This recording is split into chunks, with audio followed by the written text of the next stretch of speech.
نحمده ونصلي على رسوله الكريم أما بعد فأعوذ بالله من الشيطان الرجيم بسم الله الرحمن الرحيم قاتلوهم يعذبهم الله بأيديكم ويخزهم وينصركم عليهم ويشفي صدور قوم مؤمنين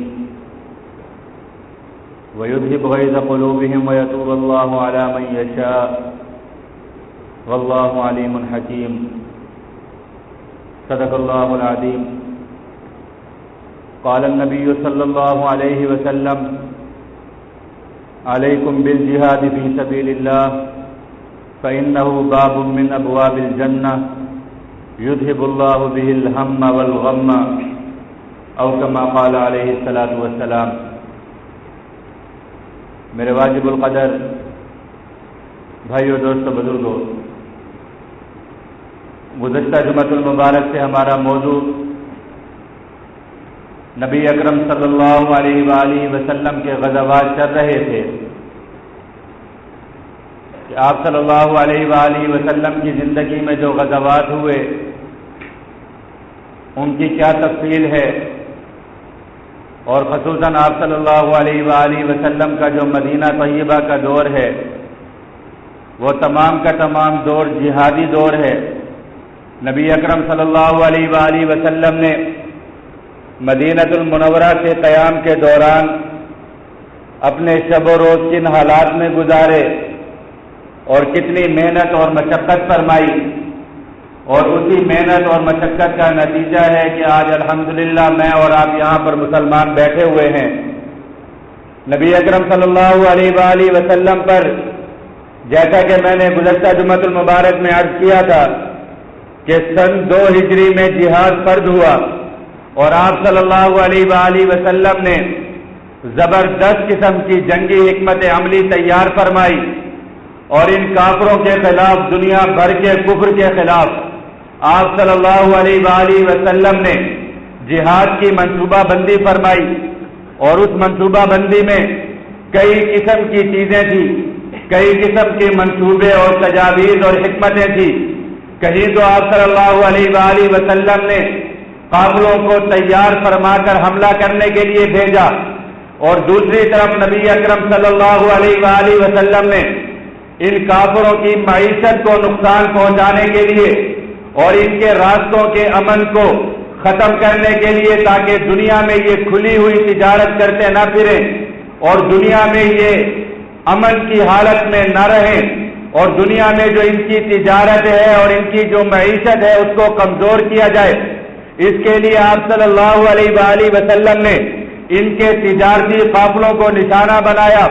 ان کے راستوں کو روکا، ان کے راستوں کو بند کیا، تاکہ دنیا میں یہ چلتی پھرتی تجارت نہ کر سکیں اور ان کو معاشی تنگ دستی کا سامنا کرنا پڑے اور اسلام کے سامنے یہ جھک جائیں۔ اس کے لیے آپ صلی اللہ علیہ وآلہ وسلم نے ان کے تجارتی قافلوں کو بھی نشانہ بنایا۔ اس طرح دوسری طرف نبی اکرم صلی اللہ علیہ وآلہ وسلم نے ان کے بڑے بڑے سردار اور ان میں ذہن سازی کرنے والے لوگ اور آپ صلی اللہ علیہ وآلہ وسلم اور اسلام کے خلاف بھڑکانے والے لوگ، ان کا ہدف بنا کر بھی نبی اکرم صلی اللہ علیہ وآلہ وسلم نے نشانہ بنایا، اور ان کی طرف صحابہ کرام کو روانہ فرما کر ان کو ختم کرایا۔ اسی طرح نبی اکرم صلی اللہ علیہ وآلہ وسلم نے بنفس نفیس خود اپنے ساتھ لشکر لے کر ان پر حملہ آور ہوئے اور کافروں کے لشکروں پر حملہ آور ہوئے۔ ان کے علاقوں پر نبی اکرم صلی اللہ علیہ وآلہ وسلم نے حملے فرمائے، اور جس لشکر میں نبی اکرم صلی اللہ علیہ وآلہ وسلم خود تشریف لے گئے اس کو غزوہ کہا جاتا ہے، کہ آپ صلی اللہ علیہ وآلہ وسلم خود تشریف لے کر گئے، صحابہ کرام کو لے کر دشمنوں کے علاقوں پر حملہ آور ہوئے، یا مدینہ المنورہ میں بیٹھ کر دشمنوں کا دفاع فرمایا۔ وہ تمام غزوات نبی اکرم صلی اللہ علیہ وآلہ وسلم کے 27 غزوات ہیں، جن میں سے 4 غزوات کا ذکر گزشتہ جمعۃ المبارک میں عرض کیا گیا تھا کہ نبی اکرم صلی اللہ علیہ وآلہ وسلم پر سن 2 ہجری میں جہاد فرض ہوتا ہے۔ سفر کے مہینے میں سن 2 ہجری سفر کا مہینہ یعنی 2 ہجری کا دوسرا مہینہ نبی اکرم صلی اللہ علیہ وآلہ وسلم غزوہ بوا کے لیے نکلے، جس کو غزوہ ابوا بھی کہا جاتا ہے۔ پھر اسی کے فوراً بعد سفر کے مہینے کے بعد ربیع الاول کے مہینے میں نبی اکرم صلی اللہ علیہ وآلہ وسلم غزوہ بواس کے لیے نکلے، جس کی تفصیل گزشتہ جمعۃ المبارک میں عرض کی گئی تھی۔ پھر ربیع الاول کے مہینے کے بعد ربیع الثانی کا مہینہ گزرا، ربیع الثانی کے مہینہ کے بعد ربیع الاول جمادی الاولیٰ، جمادی الثانی کے مہینہ میں نبی اکرم صلی اللہ علیہ وآلہ وسلم غزوہ عشیرہ کے لیے نکلے، اس کی تفصیل بھی عرض کر دی گئی تھی۔ پھر جمادی الثانی کے دوسرے ہی ہفتے میں یعنی غزوہ عشیرہ کے 10 دنوں کے بعد نبی اکرم صلی اللہ علیہ وآلہ وسلم نے غزوہ بدر صغریٰ ہوا کہ جس میں آپ صلی اللہ علیہ وآلہ وسلم قرظ بن جابر کے تعاقب میں نکلے۔ یہ بھی آپ صلی اللہ علیہ وآلہ وسلم کا غزوہ تھا، اس کی تفصیل بھی گزر چکی تھی۔ پھر جمادی الثانی کے بعد رمضان المبارک کے بابرکت مہینے میں غزوہ بدر کبریٰ ہوا یعنی بڑا بدر ہوا 17 رمضان المبارک کو۔ اس کی تفصیل چل رہی تھی کہ نبی اکرم صلی اللہ علیہ وآلہ وسلم بھی میدان میں تشریف لائے، آپ کے سامنے کفر کا لشکر بھی آیا، اللہ رب العزت نے آسمانوں سے فرشتے بھی اتارے اور زمین پر کافروں کی مدد کے لیے شیطان بھی آیا، لیکن اللہ رب العزت نے ایمان والوں کی مدد اور نصرت فرمائی۔ لیرید اللہ الحق بکلماتہ ویقطع دابر الکافرین، اللہ رب العزت نے ایمان والوں کو اس دن یوم الفرقان، یوم التقى الجمعان، حق اور باطل کو علیحدہ علیحدہ کر کے کھڑا کر دیا۔ تفصیلات میں عرض کر چکا تھا کہ یہ غزوہ بدر ایسا غزوہ تھا اور یہ ایسا میدان تھا کہ جہاں پر ایک طرف حق تھا، دوسری طرف باطل تھا، ایک طرف ایمان والے تھے، دوسری طرف کافر تھے۔ ہاں اس وقت برادری تھی تو ایمان اور کفر کی برادری تھی، حق اور باطل کی برادری تھی، ورنہ سارے خاندان ختم ہو چکے تھے، خونی رشتے ختم ہو چکے تھے۔ اللہ رب العزت کا دین غالب آنے والا تھا، اس لیے کہ اللہ رب العزت کا وعدہ تھا لیرید اللہ الحق بکلماتہ، کہ اللہ رب العزت آج حق کو ظاہر کر کر بتلائیں گے۔ اس لیے یہ اتنا پیارا میدان تھا، اتنا پیارا اور اتنا زبردست مناظر تھے کہ ذرا دیکھ لیجئے، خاندانوں کی تقسیمیں ختم ہو گئی، رشتہ داریوں کی تقسیمیں ختم ہو گئی۔ آج صرف ھذان خصمان اختصموا فی ربہم فالذین کفروا قطعت لهم ثیاب من نار، ایک طرف رب کو ماننے والے تھے، دوسری طرف رب کو جھٹلانے والے تھے۔ اس لیے کفر کا لشکر دیکھ لیجئے، ایک طرف عتبہ کھڑا ہوا ہے، دوسری طرف اسلام کی طرف آ جائیے، اسی عتبہ کا بیٹا اسلام کی طرف ابو حذیفہ کھڑا ہے، جس نے لشکر اسلام کا جھنڈا اپنے ہاتھوں میں لیا ہوا ہے۔ اس لیے کہ آج باپ اور بیٹے کا فرق ختم ہو چکا ہے۔ کفر کے لشکر کی طرف چلے جائیے، عبد الرحمن بن ابو بکر کھڑا ہوا ہے جو ایک بیٹا ہے، لیکن اسلام کی طرف آ جائیے، سیدنا صدیق اکبر کھڑے ہوئے ہیں۔ اس لیے کہ باپ اور بیٹا آج کوئی چیز نہیں ہے، ایک طرف لات اور منات ہے، دوسری طرف اللہ رب العزت ہے، ایک طرف عزا اور حبل ہے،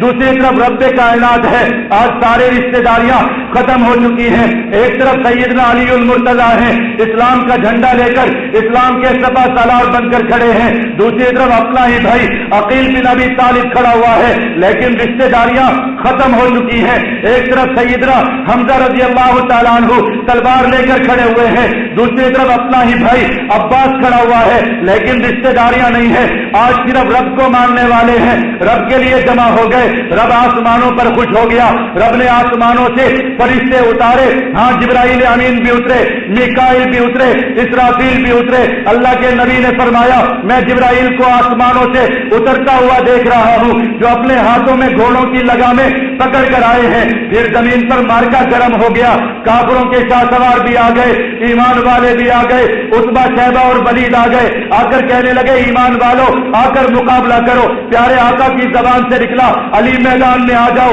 حمزہ میدان میں آ جاؤ، عبیدہ بن حارث میدان میں آ جاؤ۔ تین میدان میں آ گئے، تینوں کا مقابلہ ہوا، اللہ رب العزت نے ایمان والوں کو فتح دی۔ عتبہ بھی مارا گیا، شیبہ بھی مارا گیا، ولید بھی مارا گیا، پھر گھمسان کی جنگ ہوئی۔ ہاں اللہ رب العزت آج دکھلانے والے تھے کہ کائنات کے اندر دنیا دو چیزوں پر تقسیم ہو جاتی ہے، کوئی کہتا ہے پیارے آقا کا مکی دور دیکھو،